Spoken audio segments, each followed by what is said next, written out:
बिस्मिल्लाहिर्रहमानिर्रहीम। अस्सलाम वालेकुम नाज़रीन, आप यूट्यूब चैनल देख रहे हैं। मैं इमरान खान हूँ। हुकूमत की हालत वाकई बहुत बदली है और वाकई में एस्टेब्लिशमेंट भी अब तंग आ गई कि जनाजा कब तक उठाना है हमने। वैसे तो पाकिस्तानियों ने एस्टेब्लिशमेंट का जनाजा उठाया हुआ है 70-80 सालों से, और अब एस्टेब्लिशमेंट के कंधों पे खुद एक जनाजा आ गया है और उनकी अपनी करतूतों की वजह से आया। जिन लोगों को लाकर उन्होंने मुसल्लत किया, उनकी नालायकी का खुमियाजा उन्हें भी भुगतना पड़ रहा है। बहरहाल एस्टेब्लिशमेंट की या आसिम मुनीर साहब की इस वक्त की जो इंश्योरेंस पॉलिसी है वो यही वाले हुक्मरान है और किसी के साथ उनका गुजारा हो नहीं सकता। जहाँ पे इंसाफ होगा, जहाँ पे रूल ऑफ लॉ आएगा, वहाँ पे आसिम मुनीर साहब के लिए गुंजाइश कम हो जाएगी, क्योंकि पाकिस्तान में जुल्म और ज़्यादती के साथ ही उन्होंने अपना रजीम कायम रखा हुआ है। बहरहाल ये अब वज़रा को कह रहे हैं कि आप ट्वीट्स करें, यानी वफाकी वज़रा को ट्वीट करने पड़ रहे हैं। उन सबको ये कहा गया कि आप स्टेटमेंट जारी करें कि हमने बड़ा शानदार बजट जारी कर दिया जनाब, बजट के अंदर ये रिलीफ दे दिया, वो रिलीफ दे दिया। असल कहानी कुछ और है और वज़रा बेचारों से झूठ बुलवाया जा रहा है, क्योंकि और कोई झूठ बोलने के लिए तैयार नहीं है। PMLN के अपने ज़ाती दानश्वर, उनके अपने घर के सहाफ़ी, वो सारे भी अब थू थू कर रहे हैं और वो ये कह रहे हैं कि आपने बेड़ा गर्क करके रख दिया इकॉनमी का, हम अब आपका सपोर्ट नहीं कर सकते, अब हम आपको किसी किस्म की सहूलत नहीं दे सकते। तो आपके लिए ये सहूलत अब मुयस्सर नहीं है। यानी जितना झूठ हम बोल सकते थे हमने बोल दिया, इससे ज़्यादा क्या बोलें। आपने बेड़ा ही गर्क करके रख दिया आवाम का। आप तो प्रोटोकॉल के साथ बाहर निकलते हैं तो लोग हमें जूतियाँ मारेंगे। तो अब बहुत सारे ऐसे लोग जो PMLN की बिला वजह तारीफ़ें करते थे वो भी हाथ खड़े कर गए हैं। यानी बिलावल ने, जरदारी ने, इन्होंने भी अपने आप को इस बजट से अलग करने की तैयारी कर ली कि जनाब हम नहीं है, ये जो कर रही है नून लीग कर रही है। एस्टेब्लिशमेंट के टाउट भी अब नून लीग के खिलाफ बोलना शुरू हो गए हैं। तो अब आखिरी हरबा ये था कि वज़रा को कहा गया कि यार तुम लोग तो ट्वीट करो ना, तुम लोग तो सब कहो कि जनाब बहुत अच्छी इकॉनमी, बहुत अच्छा बजट। वज़रा क्या कह रहे हैं?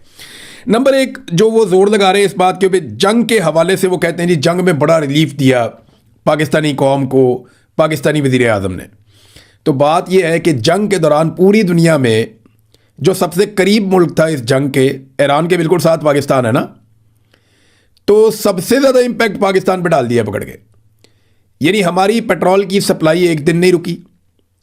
हमारे यहाँ पे वो कह रहे थे जी कंटेनरों टैंकरों के ढेर लगे हुए हैं, हमारे पास माल आ रहा है, कोई प्रॉब्लम ही नहीं है, तेल भी आ रहा है, गैस भी आ रही है, कोई प्रॉब्लम नहीं है, ये खुद वज़रा ने कहा हुआ है। लेकिन इसके बावजूद पाकिस्तान में लोगों को तरसा दिया गया। पूरी दुनिया में सबसे ज़्यादा पेट्रोलियम मसनूआत पे कीमतें पाकिस्तान में बढ़ी, और ये आलमी कीमतों की वजह से नहीं बढ़ी। देखिए, आलमी कीमत में जब इजाफा होता तो किसी भी मुल्क के अंदर पेट्रोल की कीमत में इजाफा ही होता है, लेकिन हमारे यहाँ पेट्रोल की कीमत में इजाफा नहीं हुआ, हमारे यहाँ पे टैक्सेस में इजाफा हुआ था। पेट्रोल की कीमत तो वहीं पे थी, इन्होंने लेवियां उठा के 100 सवा 100 तक पहुंचा दी। जो लेवी वसूल की जा रही है ये पेट्रोल की कीमत नहीं होती, ये सारे टैक्स लेने के बाद जो इजाफी टैक्स लिया जाता है ये वो होता है। तो इजाफी टैक्सेस जो हैं वो बहुत ज्यादा इन्होंने वसूल किए। पूरी दुनिया में जंग के बहाने जिस मुल्क ने अपनी कौम को लूटा है वो पाकिस्तान है। तो वज़रा कह रहे हैं जनाब जंग में बड़ा अच्छा काम किया। फिर रिलीफ के दावे किए गए कि जनाब अवाम को बहुत रिलीफ दिया गया, ये दावे किए जा रहे हैं। कौन सा रिलीफ दिया अवाम को? जो 200 यूनिट तक के लोगों के ऊपर थोड़ी बहुत सब्सिडी थी वो भी खत्म कर दी गई। आम आदमी बिजली का बिल 4 गुना पे कर रहा है। कई लोग बेचारे जो हैं वो फिक्स चार्जेस से परेशान हो गए हैं। जिन लोगों ने सोलर लगाए थे तंग आके, उनकी जिंदगी भी अजाब बना दी गई है। इंडस्ट्री जो है वो सारी की सारी बिठा दी गई है। गरीब आदमी, छोटी इंडस्ट्री, छोटा कारोबारी लोग, ये सब बहुत परेशान है। आप देख लें, ईद के ऊपर ताजरों ने प्रेस कॉन्फ्रेंस करके कहा कि हमारे यहाँ पे खरीदारी 70% कम हो गई है, हमारी सेल में 70% तक कमी हुई है। ये बहुत बड़ी कमी है। पाकिस्तान का पूरा मईशत का भट्टा ही बैठ गया, तो आम आदमी को तो रिलीफ मिला कोई नहीं। और हुकूमत के अपने लोग कह रहे हैं कि 8.7 अरब डॉलर ये अशराफिया के ऊपर खर्च कर दिए गए सब्सिडीज कीमत के अंदर, उनको ये छूट दे दी गई, उन्हें रिलीफ दे दिया गया। गरीब आदमी के लिए टके का रिलीफ नहीं है, गरीब आदमी को कुछ नहीं दिया गया, लेकिन अशराफिया को क्या कुछ दिया गया? अरबों डॉलर्स के उनको रिलीफ दे दिए गए। यानी जितना पैसा हमने 3 साल में IMF से लिया, उतना पैसा हमने 1 साल में अशराफिया की जेब में डाल दिया। ये किया पाकिस्तान के साथ। यानी पाकिस्तान जितना भी कर्जा लेता है, यानी रोजाना के हिसाब से अगर हम करें तो 20 से 25 अरब रुपए रोज के बनते हैं। 22-23 अरब रुपए के आसपास की वो अमाउंट है। रोजाना पाकिस्तान इतना कर्जा लेता है। तो ये जितना कर्जा पाकिस्तान लेता है, जाता कहाँ, इसका तो हिसाब ही कोई नहीं है। लेकिन अब पता चल रहा है कि ये छूट दी जाती है अशराफिया को, एलीट क्लास को, अपने आसपास के लोगों को। मगरमच्छों को यह पैसा खिलाया जाता है और यह रिलीफ मगरमच्छों को दिया गया है, आम पाकिस्तानियों को नहीं दिया गया। फिर माशी तरक्की के इन्होंने दावे कर दिए। जहां पे इमरान खान साहब माशी तरक्की के इशारे छोड़कर गए थे ना, ये उसके आद में भी नहीं पहुंचे अभी तक। इमरान खान साहब जो तरक्याती मंसूबे उनके दौर में चल रहे थे वो तो सारे बंद हो गए, जिन्होंने बाद में डिलीवर करना था। तरक्याती बजट जो है वो इन्होंने आधा कर दिया। पाकिस्तान के अंदर कोई नया मंसूबा लगेगा नहीं, इन्होंने खुद अनाउंस कर दिया। पाकिस्तान में जितने पुराने बड़े मंसूबे चल रहे थे वो सारे अब मुंजमद हो जाएंगे, बंद हो जाएंगे, ये भी इन्होंने खुद अनाउंस कर दिया। और मईशत की जो हालत इन्होंने की है, तरक्की तो बहुत दूर की बात है, मईशत का बेड़ा गर्क हो गया, वो वेंटिलेटर पे पड़ी हुई है। और ये इनके अपने मुंह के अल्फाज हैं। आज इनको कर्जा मिलना बंद हो जाए और आज इनके वेंटिलेटर उतार लिए जाएं तो इनको सुबह अनाउंस करना पड़ जाएगा कि हम दिवालिया हो चुके हैं। तो ये तो डोनाल्ड ट्रंप की खुशामद कर करके इधर से पैसा ले, उधर से पैसा ले, उधार पैसा पकड़, कौम के ऊपर इजाफी टैक्सेस लगा के, बिजली और गैस की कीमतें ज़्यादा करके, पेट्रोलियम लेवी लगा के किसी ना किसी तरह ये पहिया घसीट रहे हैं, किसी ना किसी तरह ये हुकूमत चला रहे हैं, वरना इनके पल्ले कुछ नहीं है। महंगाई का वो कहते नहीं खात्मा कर दिया। कोई एक चीज़ बताएं जो पहले से सस्ती हो। बिजली पहले से महंगी है, 1 गुना 2 गुना नहीं, इससे भी ज़्यादा महंगी है। गैस पहले से महंगी है, कोई 2 4 5 गुना नहीं, 10 गुना महंगी है। पेट्रोल पहले से महंगा है। कितना महंगा है? डबल से भी ज़्यादा कीमत का है। और कोई चीज़ें बताएं। आटा जो 1100 रुपए का मिलता था वो 3000 के आसपास पहुंच जाता है, वो भी पहले से महंगा है। घी, चावल, दूध, दही, अंडे, हर चीज़, जो चीज़ आप उठाएंगे, सब्जियां उठा लें, गोश्त उठा लें, हर चीज़ पहले से बहुत महंगी है। तो इन्होंने कौन सी चीज़ सस्ती की है? वो जो सरकारी मुलाजमीन की तनख्वाहों में इजाफे का इन्होंने छोटा सा एक ऐलान किया है, वो ना भी करते तो कोई फ़र्क नहीं पड़ना था, वो कर देंगे तो फिर भी कोई फ़र्क नहीं पड़ेगा। गरीब आदमी को इन्होंने पीस के रख दिया है। तनख्वाहदार तबका सबसे ज़्यादा बोझ उठा रहा है। गुर्बत में, बेरोज़गारी में और महंगाई में इजाफा हुआ है। कर्ज़ों में हैरान कुन हद तक इजाफा हुआ है। टैक्सों में और लेवीज़ में इन्होंने भरमार कर दी है। बैरूनी सरमायाकारी पाकिस्तान में लगातार कम हो रही है। पाकिस्तान में एक्सपोर्ट्स लगातार गिरती चली जा रही हैं।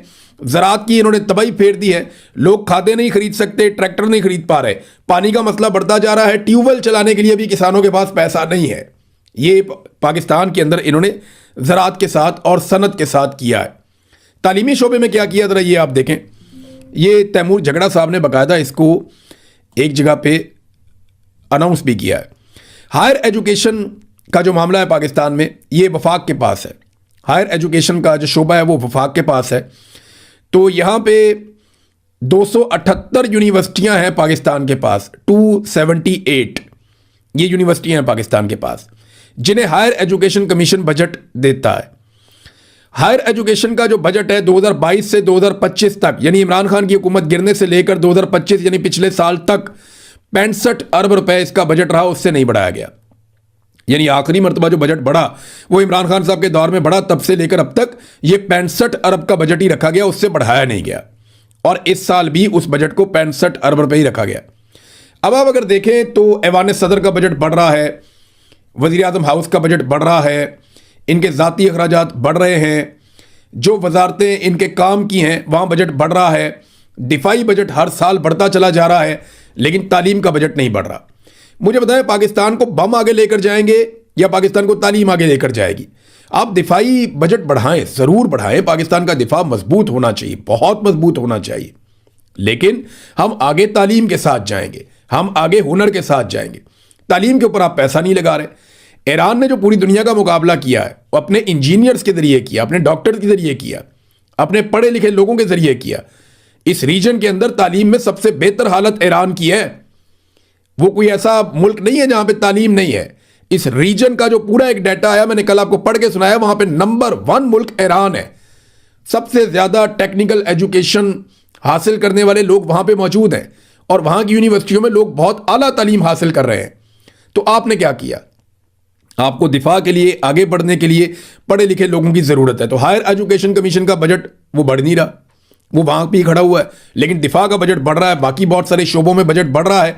जहां पे कमी है वो क्या है? तालीम में और सेहत में, आम आदमी की रिलीफ देने के मामलात में, या आम आदमी जहां से जिन चीजों से उठता है वहां पे वो बजट में कटौती लगा देते हैं, वहां पे बजट कम कर देते हैं। असद उमर ने एक बड़ा जबरदस्त इसका खुलासा बयान किया पूरे बजट का, और उन्होंने कहा जी crux of finance minister budget speech so far, कि जो बजट स्पीच की है ये फाइनेंस मिनिस्टर ने, वो ऐसा ही लगता है कि my boss is great and his boss is even greater and Trump likes both of them allot.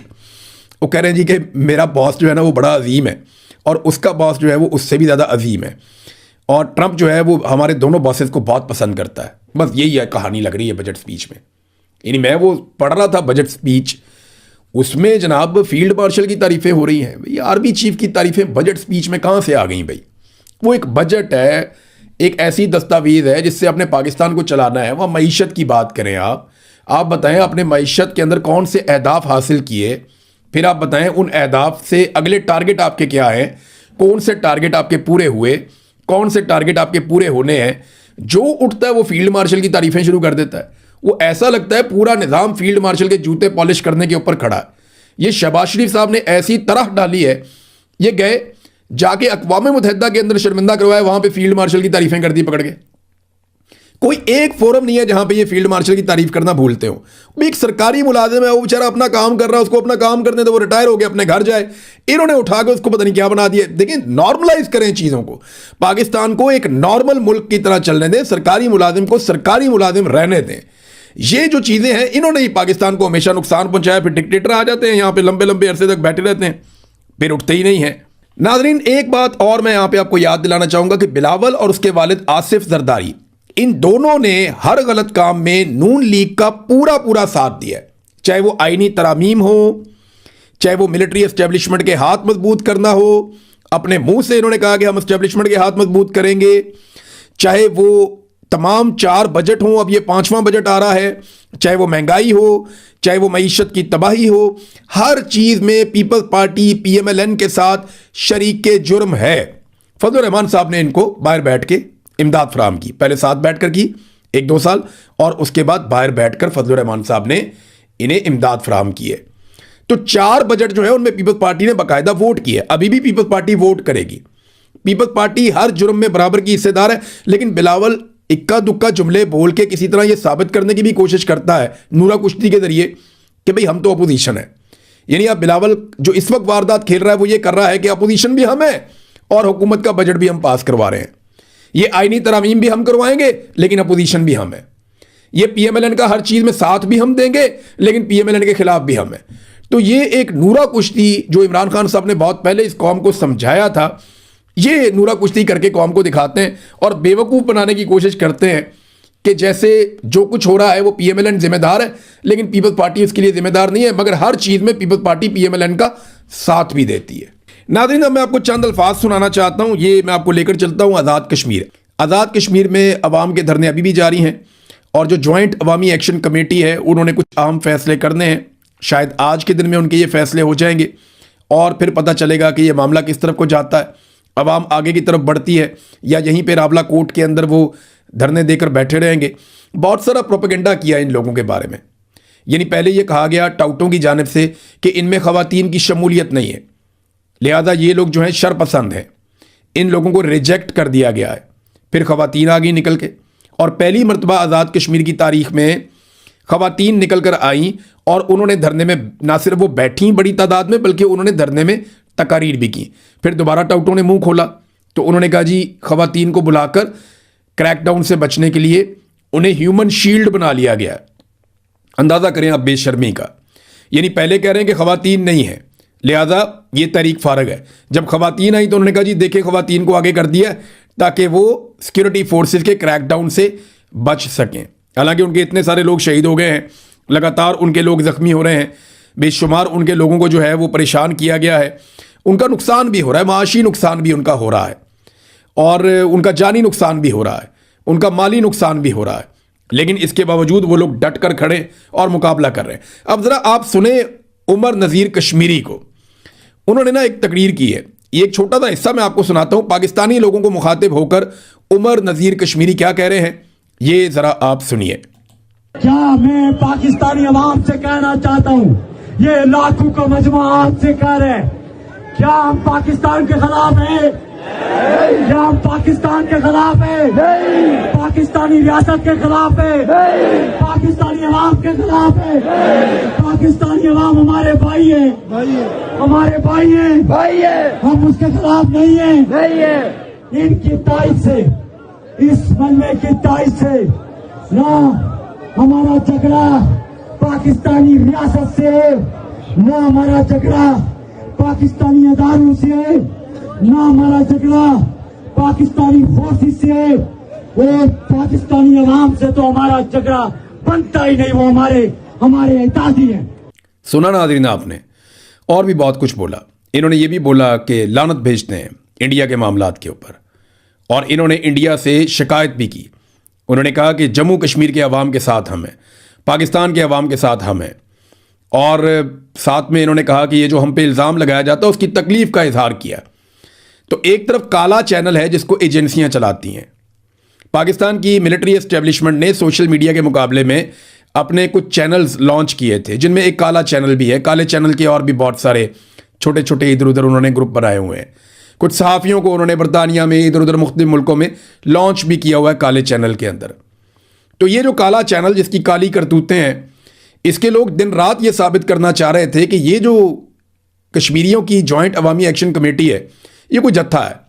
लेकिन कश्मीरियों ने अपने इत्तेहाद से साबित किया कि वो जत्था नहीं बल्कि वो कश्मीरी अवाम है, और वो अवाम की आवाज़ है। ख़वातीन भी उसमें निकल आईं। फिर वो ये साबित करने पर लगे हुए थे कि ये इंडियन स्पॉन्सर्ड हैं और इंडिया इनको सपोर्ट कर रहा है, और ये पाकिस्तान को तोड़ना चाहते हैं या कश्मीर को इंडिया के साथ लेकर जाके मिलवाना चाहते हैं। कोई इस तरह की बातें उन्होंने करना शुरू की। लेकिन इन तमाम प्रोपेगेंडों का तोड़ ये चंद सेकंड की वीडियो के अंदर जो मैंने आपको सुनाई, ये 1 मिनट से भी छोटी वीडियो है, 2.5 मिनट का ये पूरा क्लिप है, मैंने ये सुना है। तो सारा प्रोपेगेंडा वाड़ के रख दिया उमर नज़ीर कश्मीरी ने। काला चैनल जो है उसकी सारी इन्वेस्टमेंट ज़ाया हो गई। देखिए, बयानिया ऐसे नहीं बनता, ये नफरत फैलाने का काम कर रहा है। जो पाकिस्तान की मिलिट्री एस्टेब्लिशमेंट या जो एजेंसियों ने काले चैनल या इस तरह के और चैनल्स बनाए हुए हैं, उनके ज़रिए से वो लगातार नफरत फैला रहे हैं। उनके ज़रिए से वो लगातार पाकिस्तान को तोड़ने की साजिश कर रहे हैं। उनके ज़रिए से वो बिल्कुल वही काम कर रहे हैं जब बांग्लादेश टूटा था, उस वक्त जनरल याया के लोग ये काम कर रहे थे, जो आज दोबारा से काले चैनल से और इस जैसे लोगों से ये काम करवाया जा रहा है। बहरहाल ये प्रोपेगेंडा बेनकाब हो गया। उमर नज़ीर कश्मीरी के मुंह से आपने सुन लिया, तो अब डाउट्स क्या कहेंगे? अब वो किस तरीके से कश्मीरियों को गद्दार करार देंगे? ये गद्दार गद्दार कहने वाला सिलसिला बंद होना चाहिए। पाकिस्तान हम सबका है, हम सारे पाकिस्तान के मालिक हैं, हम सबको पाकिस्तान से एक जितना प्यार है। कोई यूनिफॉर्म के अंदर है, कोई यूनिफॉर्म के बगैर है। तो ऐसा नहीं है कि यूनिफॉर्म के अंदर जो है उसको ये हक हासिल है कि वो पाकिस्तान के सारे फैसले करे। पाकिस्तान के फैसले पाकिस्तान की आवाम करेगी, और पाकिस्तान का हर शहरी पाकिस्तान का वफादार है। लोगों को गद्दार मत बनाओ। सबकी अपनी अपनी ओपिनियन होती है, इख्तलाफ राय को गद्दारी की वजह मत बनाया जाए। नाज़रीन, जहां पे एक और बड़ी खबर है, और बैनुल अक़वामी सतह पे अमेरिका और ईरान का मुआहदा, और ये मामला अब काफ़ी आगे बढ़ चुका है। डोनाल्ड ट्रंप ने भी अनाउंस किया था, पाकिस्तानी प्राइम मिनिस्टर ने भी अनाउंस किया है, और उसके अलावा इस पे दीगर जगहों से भी अनाउंसमेंट्स आ रही हैं। यानी अब ईरान की तरफ से भी इसकी कंफर्मेशन आई है। तो वो कौन सी चीज़ें हैं जो ईरान और अमेरिका में तय पा रही हैं? ईरानी सोर्सेज ने 14 निकात बताए हैं। डोनाल्ड ट्रंप ने इसको गैर संजीदगी कहा कि इन चीज़ों को भी पब्लिक नहीं करना चाहिए। दूसरा, डोनाल्ड ट्रंप ने कहा कि यूरोप के किसी मुल्क के अंदर ईरान के साथ मुआहदा हो सकता है, तो ये पाकिस्तान में होना चाहिए। वैसे उसूली तौर पे मेरी तो ये ख्वाहिश है, जितनी पाकिस्तान ने मेहनत की है, लेकिन डोनाल्ड ट्रंप ने हमें तारीफ़ों पे ही रखा हुआ है। बाकी रिलीफ उन्होंने सारे इंडिया को दिए हैं, पाकिस्तान को रिलीफ कोई दिया नहीं। बहरहाल जो मुआहदे की शराइत हैं जो अभी तक मंजर आम पे आई, और इन पे ये कहा जा रहा है कि फ़ाइनल कुछ भी नहीं है, लेकिन जो चीज़ें मेन हैं वो मैं आपके सामने रख देता हूँ, और आपको हैरत भी होगी कि ये अमेरिका ने जंग कहाँ से जीती है। फिर नंबर 1, लबनान समेत तमाम महाजों पर जंग का फौरी और मुस्तकिल खात्मा हो जाएगा। नंबर 2, अमेरिका का ईरान के दाखिली उमूर में अदम मुदाखलत और इस्लामी जमहूरिया ईरान की खुद मुख्तारी के एहतराम का अहद। नंबर 3, 30 दिन के अंदर बहरी मुहासरे का मुकम्मल खात्मा अमेरिका करेगा और ईरान के इतराफ़ से अपनी फ़ौजें वापस बुलवा लेगा। नंबर 5, ईरानी इंतज़ामात के तहत, ये जुमला आपने याद रखना है, ईरानी इंतज़ामात के तहत 30 दिन के अंदर आबना हुर्मुज़ को दोबारा खोल दिया जाएगा। यानी ईरानी इंतज़ामात के तहत, पहले की तरह नहीं होगा। नंबर 6, तेल, पेट्रोकेमिकल मसनूआत और उनके जो बाकी चीज़ों की फ़रोख्त पर जो पाबंदियां हैं वो ख़त्म हो जाएंगी। ईरान को अपनी मालियाती वसाइल तक मुकम्मल रसाई मिल जाएगी। अमेरिका और इसके इत्तेहादियों की जानिब से ईरान की तामीर नौ के लिए $300 अरब के मंसूबे पेश किए जाएंगे। नंबर 8, जौहरी मामलात जो हैं, ये सबसे इंपॉर्टेंट है। तमाम बुनियादी और सानवी अमरीकी पाबंदियों और अक़वाम मुत्तहिदा की सलामती कौंसिल और बैनुल अक़वामी एटमी तवानाई एजेंसी के बोर्ड ऑफ गवर्नर्स की करारदादों के खात्मे के लिए 60 रोज़ा मुज़ाकरात होंगे। नंबर 9, NPT मुआहदे के तहत ईरान इस अहद की तजदीद करता है कि वो जौहरी हथियार तैयार नहीं करेगा। नंबर 10, मुज़ाकरात के दौरान अमेरिका ने ना तो खित्ते में अपनी अफवाज में इजाफा करेगा और ना ही कोई नई पाबंदी आयद करेगा। नंबर 11, हतमी मुज़ाकरात के 60